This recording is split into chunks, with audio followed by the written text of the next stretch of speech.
Hello viewers, this is IT System Admin, a complete troubleshooting solution for you. Today in this tutorial I am going to show you how to hide desktop apps on your Windows 10 computer.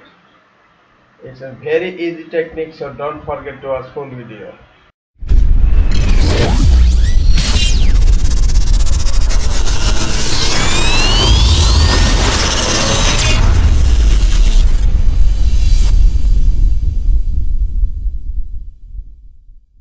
Sometimes you may want to hide your desktop apps from other users.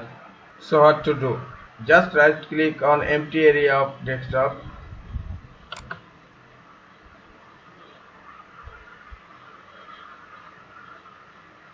In view tab, look,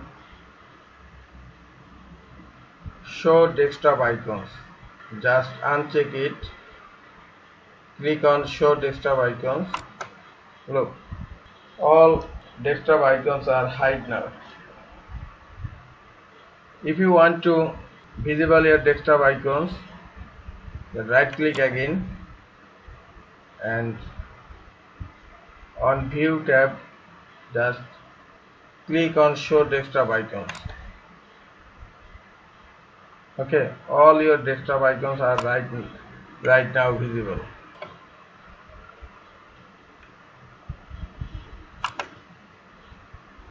This is all for today. Hope this tutorial is helpful for you. Keep watching for next tutorial. Thank you very much.